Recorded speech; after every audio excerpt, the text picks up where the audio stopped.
আল্লাহ রাসূল শোনার পরে তখন আল্লাহ রাসূল হচ্ছে একজন ন্যায়নিষ্ঠাবান, একজন সম্রাট বাহাদুর, একজন দুনিয়ার জমিনে যার সম্মান, আসমানেও তার সম্মান, তারপর আল্লাহর কাছেও তার সম্মান, তার সম্মানের কোনো কমতি নাই, তার সম্মান হচ্ছে সর্বশ্রেষ্ঠ সম্মানের অধিকারী। জোরে জোরে বলেন সুবহানাল্লাহ। অন্যায়কে প্রশ্রয় দিত না। সুন্দর মোবারকময় চেহারা মলিন হয়ে গেল, দুঃখে বুকটা ফেটে গেল। দুইটা ছেলেকে হাত দিয়ে ধরে তারপরে আব্দুল্লাহর গোলাম আল্লাহ রাসূল জনাবে মুহাম্মদ রাসূলুল্লাহ সাল্লাল্লাহু আলাইহি ওয়াসাল্লাম যখন চলে গেলেন, যাবার পরে আবু জেহেলের কামরায় চলে গেলেন। আবু জেহেল তার সৈন্যমণ্ডল নিয়ে বসে এরকম ভাবে মিটিং করতেছে। আল্লাহ রাসূল জনাবে মুহাম্মদ রাসূলুল্লাহ সাল্লাল্লাহু আলাইহি ওয়াসাল্লাম বলতেছে, আবু জেহেল, এই দুইটা বাচ্চার টাকা পয়সা কি তুমি নিয়েছো? এই দুইটা বাচ্চার টাকা পয়সা তুমি নিয়েছো? যখন ধমক দিয়ে কথা বলেছে তখন এরকম ভাবে আবু জেহেল বলতেছে, হ্যাঁ টাকা পয়সা নিয়েছি। তা এই মুহূর্তে টাকা পয়সাগুলো দিয়ে দাও। কি দিয়ে দাও? টাকা পয়সাগুলো দিয়ে দাও। বলার সাথে সাথে ওই একটা উজিরকে অর্থাৎ একটা চেলাবান্দাকে পাঠায় দিল। বলতেছে, এত নাম্বার আলমারির ভিতরে একটা স্থলে আছে, টাকা স্থলেরা এনে এই মুহূর্তে তার হাতে দিয়ে দাও। বলেন সুবহানাল্লাহ।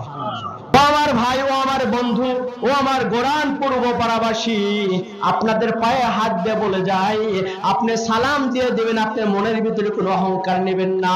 আপনার স্ত্রীকে আপনি সালাম দিয়ে দেন, আজকে সালাম দিয়ে দিবেন, কালকে সালাম দিয়ে দিবেন, চতুর্থ দিন আপনার স্ত্রী আপনাকে সালাম দিয়ে দেব, বলবো আব্দুল্লাহর বাবা আসসালামু আলাইকুম ওয়া রাহমাতুল্লাহ। জোরে জোরে বলেন সুবহানাল্লাহ। তোমার বন্ধু সালাম দিলে সংসারের ভিতর অশান্তি দূর হয়। আপনার ভাইয়ের সাথে আপনার ঝগড়া হয়েছে, আপনার বাবার সাথে আপনার ঝগড়া হয়েছে, কিন্তু আপনি সালাম দিয়ে দিলেন, তখন তার সমস্ত মনের ভিতরে যত অভাব অনটন, যত হিংসা কিনা থাকুক না কেন, দ্বন্দ্ব থাকুক না কেন, সকল দ্বন্দ্ব এক নিমিষেই আল্লাহ রাব্বুল আলামিনের রহমতের বরকতে এই সালাম দেওয়ার কারণে শেষ করে দেবে। এবং বলবে তো ওই ব্যক্তি বলবে, তাকে তো আমি সালাম দিয়ে দিয়েছি, কিছুক্ষণ আগে তার সাথে বাজাকজা হয়েছে, অথচ এখন সালাম দিয়ে দিল। যা যা যা অন্যায় যা করেছে আমি সব মাফ করে দিলাম। জোরে জোরে বলেন সুবহানাল্লাহ। আমার বন্ধু হযরতে আলী রাদিয়াল্লাহু তাআলা আনহু ছিলেন ছোট, হযরতে আবু বকর রাদিয়াল্লাহু তাআলা আনহু ছিলেন বড়। প্রতিদিন হযরতে আলী আবু বকরকে সালাম দেয়, প্রতিদিন আবু বকরকে হযরতে আলী সালাম দেয়। কিন্তু একদিন দেখা গেল হযরতে আলী রাদিয়াল্লাহু তাআলা আনহু তাকে সালাম দিচ্ছে না।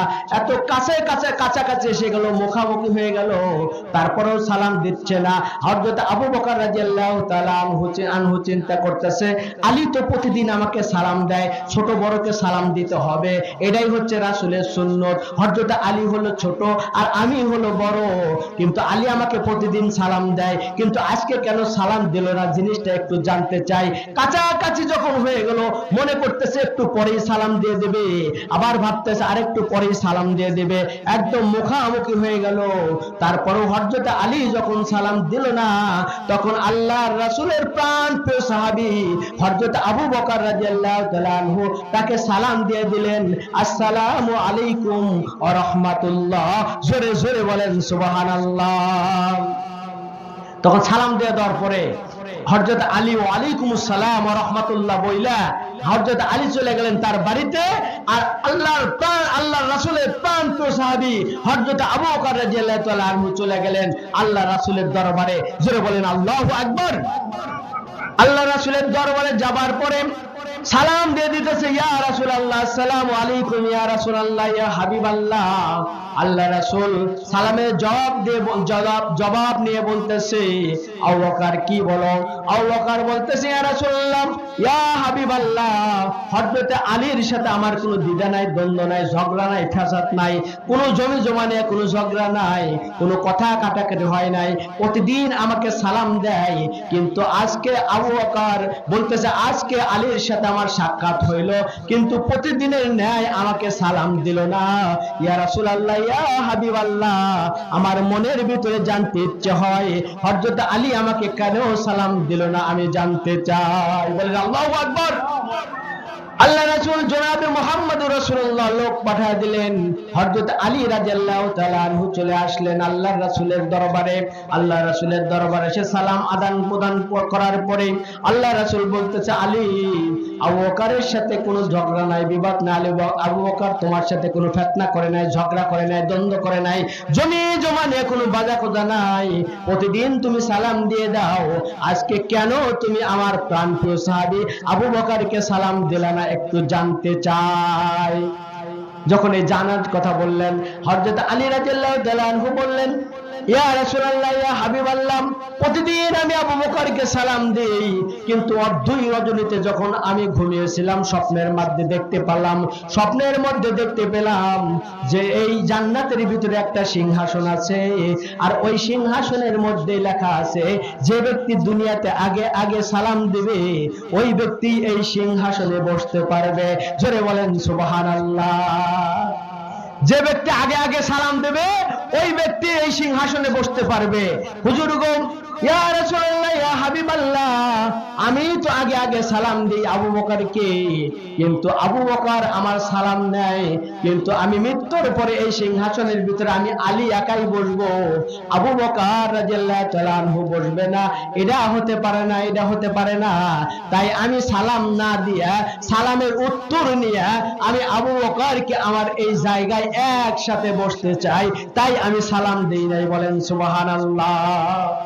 ঘটনা ক্লিয়ার? ক্লিয়ার হলো না? ক্লিয়ার হয়ে গেল। দেখেন তাদের মন মানসিকতা কিরকম ছিল আর আমাদের মন মানসিকতা কিরকম। তাদের অবস্থা এরকম ছিল যে আমি যা খাবো আমার ভাই তা খাবে, আমি যা পাবো আমার ভাইও তাই পাবে। কিন্তু বর্তমান পরিস্থিতি, বর্তমান আমাদের বাংলাদেশের যে পরিস্থিতি, আমার কথা হলো আমি বাঁচলে বাপের নাম, আমি যা করি আমিই খাবো, কিন্তু অন্য মানুষকে আর দেব না। আসে না নাই? আছে। এরকম হিংসাত্মক মনোভাব নিয়ে দুনিয়ার জমিনে চললে তার কোনো ইবাদত বন্দেগী আল্লাহর জমিনে কবুল হবে না, হবে না, হবে না। জোরে জোরে বলেন কথা ঠিক কিনা? দেখেন কিরকম হিংসা আমাদের, এরকম ভাবে আমাদের এই বাংলাদেশের মানুষের কিরকম হিংসা তা জানেন? এরকম ভাবে মনে করেন বাংলাদেশের জাতীয় খেলার নাম কি? হাডুডু। খেলার নাম কি? হাডুডু। হাডুডু যদি জাতীয় খেলা হয়, আর এই খেলার ভিতরে এই খেলার অর্থ হলো এই খেলার শানে নজুল, এই খেলার ট্রান্সলেশন, এর শাব্দিক অর্থ হলো একজন সামনের দিকে যাবে আর লুঙ্গি ধরে পিছন দিক টান দিবে, মানে এগিয়ে যাস না, পিছনের দিক আয়। কাজ খালি হিংসাত্মক মনোভাব পিছনে নিয়ে আসা, সামনে অগ্রসর হওয়ার মতো ক্যাপাসিটি এই খেলার উত্তর না। কথা বলেন ঠিক কিনা? তো অনুরূপ ভাবে আমি আপনাদেরকে একটু বোঝানোর জন্য বলতেছি, সেটা হলো এই, মনে করেন যে আমাদের পরিস্থিতি কিরকম। একটা লোক হাল বইতে গেছে, কৃষক বেচারা হাল বইতে গেছে চকেতে। চক বোঝেন তো? আমাদের এই এলাকায় চক, আমার বগুড়া এলাকায় বলে জমি, ক্ষেত। তো এই চকে যখন গেছে, যাওয়ার পরে হাল বইতে বইতে হালের নাঙ্গলের ফালের সাথে একটা পাথর বাজছে। এই পাথর বাজার পরে এই পাথর ফাইটে গেছে গা। পাথর যখন ফাইটে গেল, তখন পাথরের মধ্য থেকে একটা লোক, মাথায় টুপি, কপালে আঙ্গুরের ঝাপা, হাতে তসবি এরকম নিয়ে বাড়ায় গেছে। ওই যে সিম্বাদ হুলহুল দেখেন নাই টিভির মধ্যে? কথা কন না কেন? এরকম ভাবে দাঁড়িয়ে গেছে। দাঁড়িয়ে যাওয়ার পরে বলতেছে, মালিক কি চাই? তখন বলতেছে, মালিক কি চাই তুমি বোঝো না? জীবনটা শেষ দিয়ে দিলাম হাল বইতে বইতে, টাকা চাই। কি চাই? টাকা চাই। তখন বলতেছে, আচ্ছা টাকা চাই, ঠিক আছে টাকা দেওয়া হবে। আপনার যদি 1 লক্ষ টাকা আপনাকে দেই, তাহলে পাশের বাড়ির লোকের কিন্তু 2 লক্ষ টাকা হবে। বুঝছেন? এই কথা বলতেছে। তাহলে তো বেচারা মনে করতেছে, কৃষক বেচারা ভাবতেছে এটা তো বরকতময় পাথর, এটা নষ্ট করা যাবে না। সুন্দর করে হালুয়া বাদ দিয়ে বাড়িতে নিয়ে যাইয়া স্ত্রীর কাছে বলতেছে, রাবেয়ার মা, এই বরকতপূর্ণ পাথরটা তুমি ভিতরে রেখে দাও, এটাই কিন্তু ঘর্ষণ টর্ষণ দিও না। কি বলতেছে? ঘর্ষণ টর্ষণ দিও না, কারণ ঘর্ষণ দিলেই এর ভিতর থেকে আবার বাড়িয়ে যাবো। বলে মালিক কি চাই? তখন বলতেছে, ঠিক আছে এখন একটা আপনাদের কাছে প্রশ্ন, যে জিনিসটা কিন্তু নিষেধ করা হয় ওই জিনিসের মধ্যে আকর্ষণ বেশি থাকে না ভাই? আকর্ষণ বেশি থাকে। যেমন যে জিনিসটা পর্দার ভিতরে থাকে, পর্দাশীল একটা মহিলা, পর্দাশীল মহিলা রাবিয়া বসরি, পর্দাশীল ছিল খাদিজাতুল কুবরা রাদিয়াল্লাহু তাআলা আনহা, পর্দাশীল ছিল খাতুনে জান্নাত ফাতেমাতুজ জোহরা রাদিয়াল্লাহু তাআলা আনহা। তাদের শরীর দেখা তো দূরের কথা, তার কাজ দেখেও যাইতে পারে নাই, এত পর্দাপোষণ অবস্থায় আল্লাহ রাসূলের এরকম ভাবে যুগ জামানার মানুষেরা এত সুন্দরভাবে থেকেছে, বলেন সুবহানাল্লাহ। সম্মানিত বন্ধুরা আমার, যখন কিনা এই পর্দাশীল পর্দা জিনিসটাকে এরকম ভাবে রেখে দেওয়ার কথা বললেন, এতে ঘর্ষণ টর্ষণ দিও না, তার মানে রাবিয়ার মায়ের আকর্ষণ বৃদ্ধি হয়ে গেল, বেড়ে গেল গা। ঘর্ষণ দিলে কি হয় একটু দেখতে চাই। কাজে যখন চলে গেছে ওটাতে ঘর্ষণ দিছে, ঘর্ষণ দেওয়ার সাথে সাথে বলতেছে মালিক কি চাই, সিম্বাত হুলহুলের মতো বলতে, মালিক কি চাই, মালিক কি চাই তুমি বোঝো না? জীবনটা শেষ করে দিলাম এই হোলার ঘরের ভিতরে থাইকা থেকে, একতলা বাড়ি চাই। কি চাই? আপনারা যদি কথা না বলেন তাহলে আমার ওয়াজ হবে না, কথা বলতে হবে। তো বলতেছে মালিক কি চাই, একতলা বাড়ি চাই, জীবনটা শেষ করে ফেলাইলাম এই সোলার ঘরে থাইকা, গরিব মানুষের হাতে বিয়া বসে। তখন বলতেছে আচ্ছা একতলা বাড়ি তার হয়ে গেছে, অটো ভাবে হয়ে গেল না, ওই যে সিম্বাত হুলহুল। তো একতলা বাড়ি যান এর হয়ে গেল, তখন পাশের বাড়ির লোকের হয়ে গেল দুইতলা। কয়তলা হলো? দুইতলা। দুইতলা হওয়ার পরে ওই কৃষক বেচারা বাড়িতে চলে আসলো, আসার পরে বলতেছে যে এ রাবিয়ার মা, আমি তো বাড়ি চিনতেছি না, ব্যাপার কি? আমাদের বাড়ি একতলা, পাশের বাড়ি দুইতলা, পাথরটা নিয়ে আসো। পাথর নিয়ে আসলেন, পাথরে ঘর্ষণ দিলেন, দেওয়ার পরে বলতেছে মালিক কি চাই, মালিক কি চাই বোঝো না, আমার এক চোখ কানা করে দাও। দেখছেন অবস্থা? বলতেছে আমার এক চোখ কানা করে দাও। তো এক চোখ দিয়েছে কানা করে, পাশের বাড়ির লোক দুই চোখ কানা হয়ে গেছে। দেখছেন, পাশের বাড়ির লোকের দুই চোখ কানা হয়ে গেল। তখন এই বেচারা বলতেছে যে আমি এক চোখ দিয়ে তাও করে কেটে খাইতে পারবো, পাশের বাড়ির লোক দুই চোখ দিয়ে করে কেটে খাইতে পারবো না, মরে যাবো যা। মানে বর্তমান এমন একটা অবস্থা, সূরাতুন নাসের ভিতরে বলা আছে অমিন শাররি হাসিদিন ইযা হাসাদ, হিংসা করা মহাপাপ, হিংসাকারীর ইবাদত বন্দেগী কবুল হবে না। কিন্তু আমাদের মধ্যে এই হিংসা আছে না নাই? হিংসাবিহীন ইবাদত করতে হবে। আল্লাহ রাব্বুল আলামিন সূরাতুল মাউনের ভিতরে বলছে ফাওয়াইলুল লিল মুসাল্লিন আল্লাযীনা হুম আন সালাতিহিম সাউন। তোমরা কি করো? লোক দেখানোর জন্য ইবাদত করলে কবুল হবে না, লোক দেখানোর জন্য নামাজ পড়লে নামাজ হবে না, লোক দেখানোর জন্য হজ করলে হজ কবুল হবে না, লোক দেখানোর জন্য যাকাত দিলে যাকাত কবুল হবে না, লোক দেখানোর জন্য কোনো ইবাদতই আল্লাহর দরবারে কবুল হবে না। জোরে জোরে বলেন কথা ঠিক কিনা? সম্মানিত বন্ধুরা আমার, আমাদের পরিস্থিতি হলো এই, আমরা ফরমালিন যুক্ত খাবার খাইয়া আমাদের অন্তরটা ভেজালে ভেজালে ভরপুর হয়ে গেছে। যে পর্যন্ত আমরা ফরমালিন মুক্ত খানা না খাইতে পারবো সেই পর্যন্ত আমাদের ইবাদত কবুল হবে না। কারণ কি? নামাজের আরকান আহকাম 13টা, তার মধ্যে শরীর পাক, কাপড় পাক, জায়গা পাক, তারপরে নামাজের জায়গা পাক, তারপরে সবকিছু পাক। মানে অন্তরের ভিতরে যদি না পাকি থাকে তাহলে নামাজ হবে না। অতএব আল্লাহ রাব্বুল আলামিন মহাগ্রন্থ আল কোরআনে বলেছেন ইন্নাস সালাতা তানহা আনিল ফাহশাই ওয়াল মুনকার। নিশ্চয় নামাজ সমস্ত ফাহশা কাজ থেকে বিরত রাখে, নিশ্চয় নামাজ সমস্ত ফিতনা ফাসাদ থেকে বিরত রাখে, নিশ্চয় নামাজ ঘুষ থেকে বিরত রাখে, নিশ্চয় নামাজ সুদ খাওয়া থেকে বিরত রাখে, নিশ্চয় নামাজ হিংসাত্মক মনোভাব থেকে বিরত রাখে, নিশ্চয় নামাজ হিংসা হিংসি থেকে বিরত রাখে, নিশ্চয় নামাজ মানুষের আলকাটা থেকে বিরত রাখে। এইগুলো যদি বাদ দিতে চাও, এইগুলো যদি ওভারটেক করতে চাও, তাহলে তুমি সেই সালাত আদায় করো যে সালাত আদায় করে আল্লাহর দিদার পাওয়া যায়। জোরে জোরে বলেন সুবহানাল্লাহ। একটু জিকির করে লা ইলাহা লা ইলাহা লা ইলাহা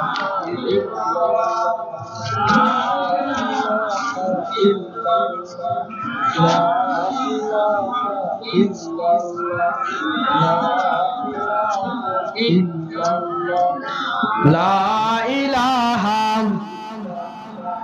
লা ইলাহা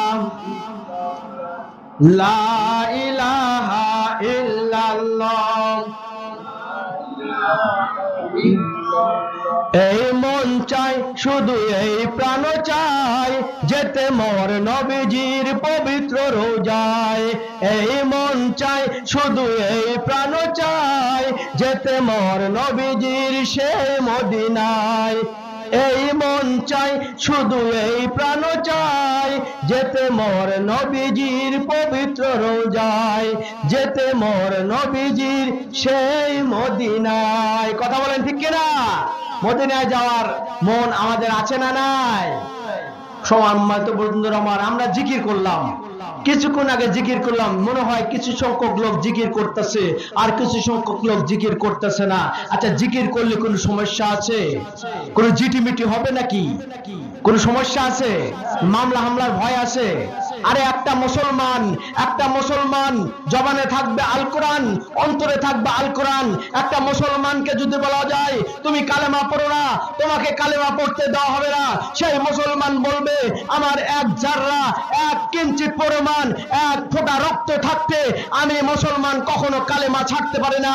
আমার বুকটা ঝাঁঝরা হয়ে যেতে পারে, বন্দুকের গুলিতে আমার বুকটা ছিদ্র হয়ে যেতে পারে, তারপরে আমার জীবন চলে যাবে, কিন্তু আমি কালেমা ছাড়বো না। জোরে জোরে বলেন কথা ঠিক কিনা? সেই মুসলমান হচ্ছে আমরা। আল্লাহ বলেছেন ইন্নাদ-দীনা ইনদাল্লাহিল ইসলাম। আল্লাহ বলেছেন আমার কাছে মনোনীত ধর্ম হলো ইসলাম। আর ইসলাম ধর্মের মানুষ মনের ভিতর থেকে জোরে জোরে কালেমা পাঠ করতে পারবে না।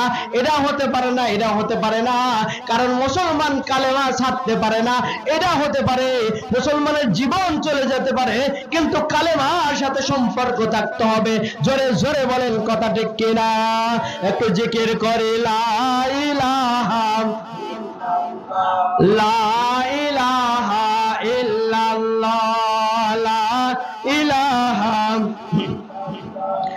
লা ইলাহা লা ইলাহা ইল্লাল্লাহ, লা ইলাহা লা ইলাহা ইল্লাল্লাহ, লা ইলাহা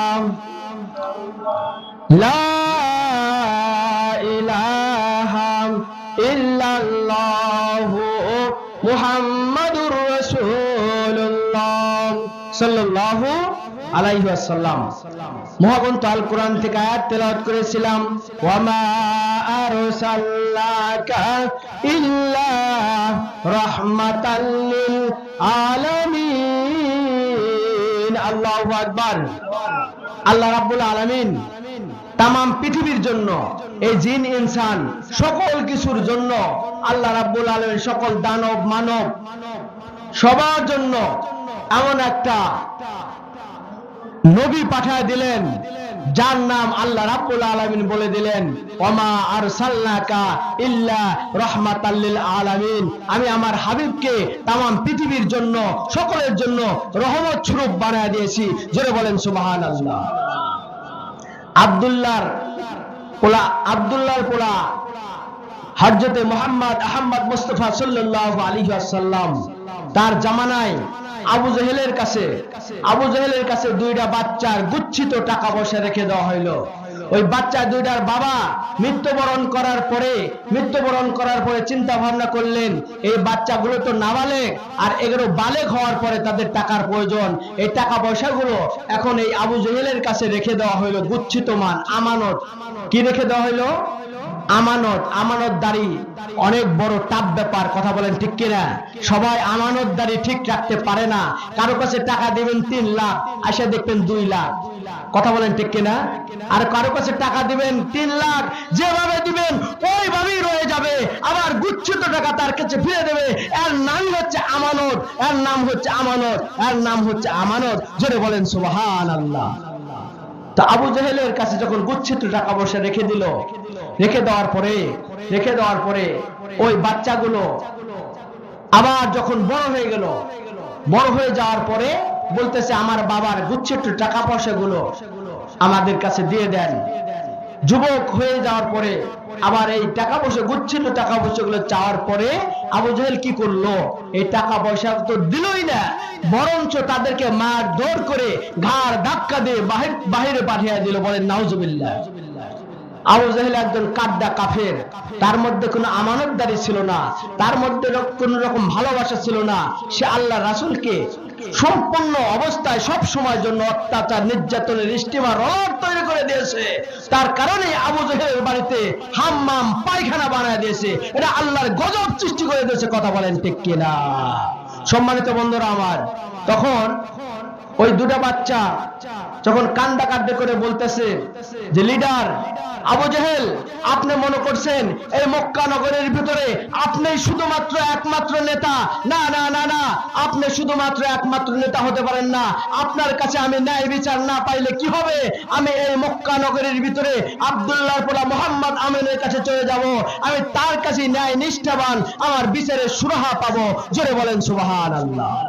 সম্মানিত বন্ধুরা আমার, যখন বলে কাট কণ্ঠে দুই ভাই যখন আল্লাহ রাসূলের দরবারে চলে গেলেন, আল্লাহ রাসূলের কাছে যাওয়ার পরে সালাম আদান প্রদান করার পরে আল্লাহ রাসূলকে বলতেছে, ইয়া রাসূলুল্লাহ, ইয়া হাবিবাল্লাহ, আমি আমার বাবা মৃত্যুবরণ করার পরে কিছু টাকা পয়সার গুচ্ছিত টাকা পয়সা আবু জেহেলের কাছে রেখে দেওয়া হয়েছিল আমানত। কিন্তু বড় হওয়ার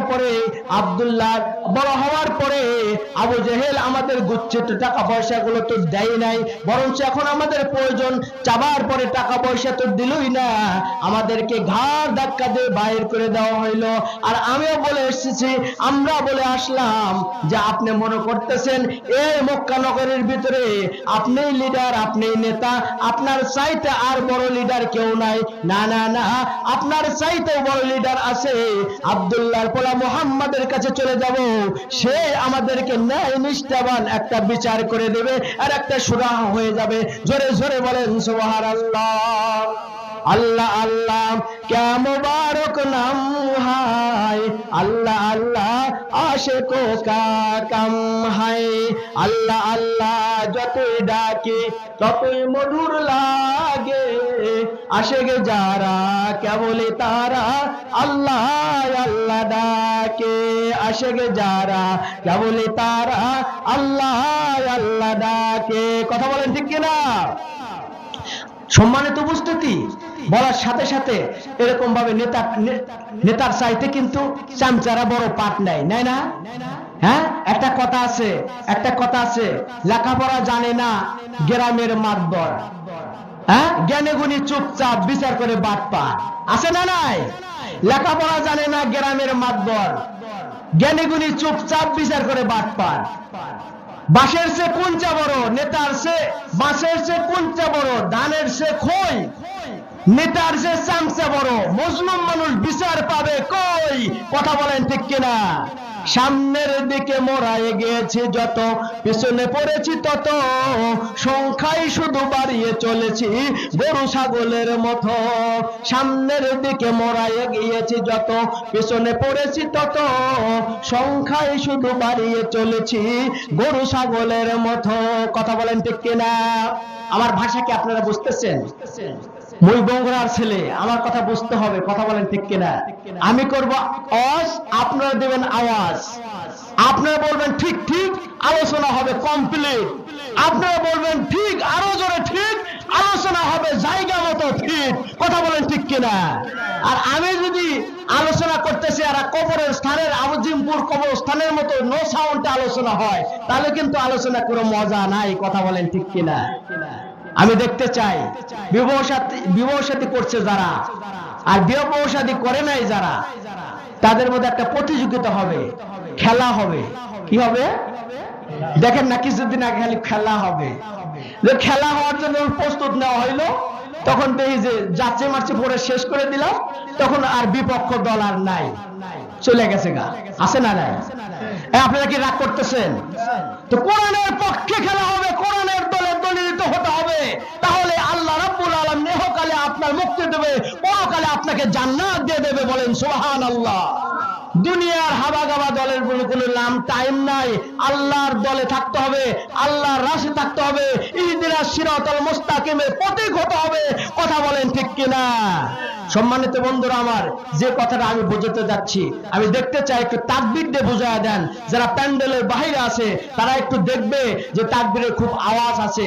আমি দেখতে চাই যারা বিবাহ শাদী করছে তাদের তাকবীরের স্লোগানটা বেশি, আর নাকি যারা বিবাহ শাদী করে নাই তারাই বেশি। কে হারলো কে জিতলো এটা একটু দেখতে চাই। পরীক্ষা হয়ে যাবে। দেখে হাত তোলেন, যারা বিবাহ শাদী করছেন হাত তোলেন। হ্যাঁ, আলহামদুলিল্লাহ আলহামদুলিল্লাহ। আপনাদের এখন স্লোগান নারায়ে তাকবীর, নারায়ে তাকবীর। আল কোরআনের আলো, আল হাদিসের আলো, দুর্নীতির আলো। দেখছেন অবস্থা? দুর্নীতির আলো কি ঘরে ঘরে জ্বালান দেবো? ভাই প্রথমেই তো একটা মিস্টেক হয়েছে, কারণ ঘরে ঘরে জ্বালা দেখলাম, ঘরের ভিতরে অশান্তি। ঘরে ঘরে কোরআনের আলো জ্বালাতে হবে না, কোরআনের আলো জ্বালতে হবে পার্লামেন্টে, জাতীয় সংসদে। কথা বলেন ঠিক কিনা? সম্মানিত বন্ধুরা আমার, ঘরে ঘরে বাদ দেন, ঘরে ঘরে কোরআনের তালিম চালু করেন আর সংসদে আল্লাহর কোরআন বাস্তবায়ন করেন। আপনার দেশটা শান্তির নিরাপদ হয়ে যাবে। কথা বলেন ঠিক কিনা?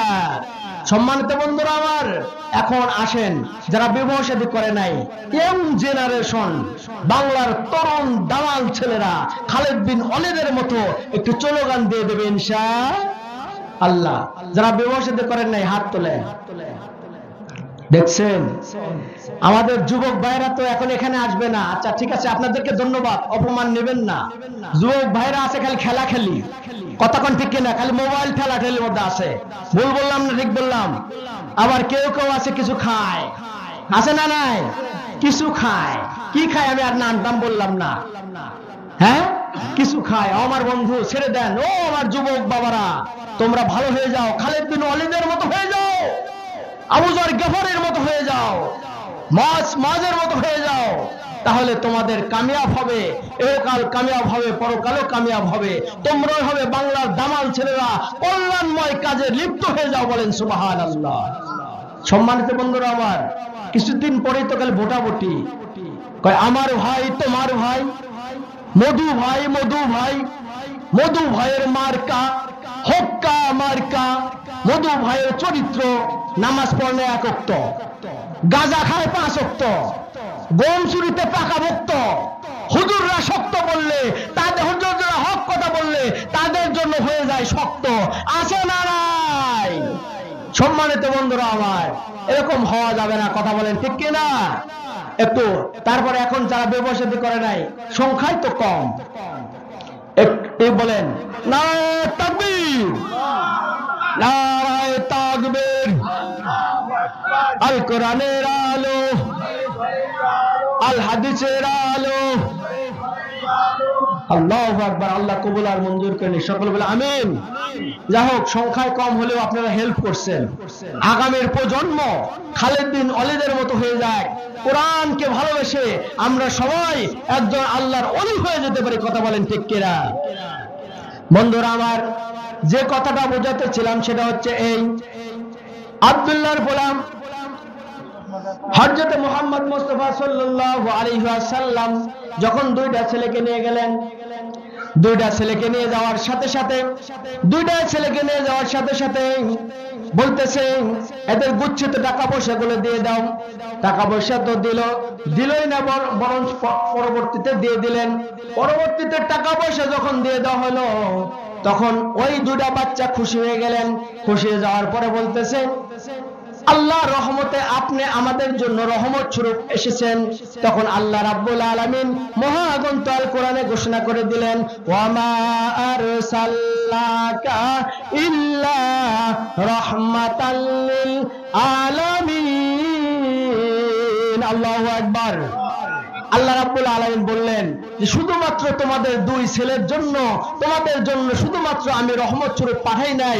আমার এই হাবিবকে, আমার এই হাবিবুল্লাহকে, আমার এই দোস্তকে, আমার এই বন্ধুকে তাম পৃথিবীর সবার জন্য আমি রহমত স্বরূপ পাঠিয়ে দিয়েছি। জোরে জোরে বলেন সুবহানাল্লাহ।